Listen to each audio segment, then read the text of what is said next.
एबे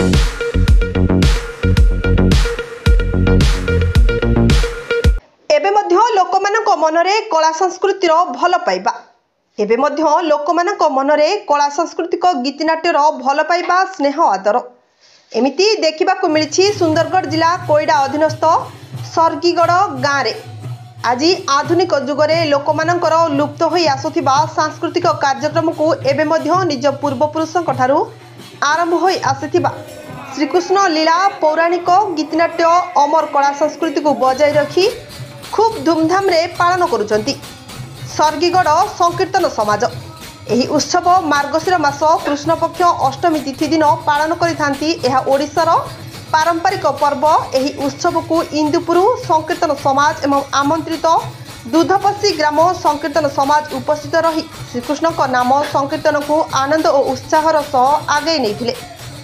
एही सांस्कृतिक गीतनाट्य को हजार हजार राधाकृष्ण प्रेमी मानक भिड़ एही उत्सव को अति आग्रही और आनंदित करुथिला। गोविंद पलई ग्राम सर्गीगढ़ कीर्तन समाज जड़े गायक ये आमर परंपरा लगी रही प्रति वर्ष बड़ी ए वर्ष भी आमर मार्गशीर मास अष्टमी तिथि ये राधाकृष्ण लीला प्रति वर्ष कर आसुचु। गोपपुर वृंदावन जपरी राधाकृष्ण ये गोपलीला करुथांती आमे ताकू चले रखीचु। आगामी की केमती चलो ता प्रति भी आमर चली योजना। ये आमर बहुत अच्छा गणी हम ना सेमती गणना करी हम ना। मो ना प्रशांत कुमार पोले राधाकृष्ण संकीर्तन समाज सरगढ़ जड़े कलाकार। अनुभूति तो ये बड़ अनुभूति जहाँकि आम कल्पना करी हम ना। आज हूँ प्रथमाष्टमी उपलक्षे होता ये रास उत्सव तीन गोटी दल सरगढ़ हूँ मूल उद्योक्ता। या सहित आम बंधु दल हेले इंदीपुर ता सहित निमंत्रित अतिथि दल हिसाब से आसी दूधपसी से निजर लीला नाटक सारी से निजे निजे चली जाइए। आम बर्तमान ठाकुर को बाहुड़ा समय ये आम केवे ठार आरंभ होती आम कहीपरू ना। आम पूर्वपुरुष मैंने रखी जाइए आम बजाय रखा बहुत बाधा विघ्न सहित आगे दिन को दिन यह उन्नति कर चली। आग को देखा जाऊ के बाधा विघ्न सहित आगे को नहीं पार्चु।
सुंदरगढ़ जिला प्रतिनिधि जितेंद्र पलाई रिपोर्ट धनुष एक्सप्रेस।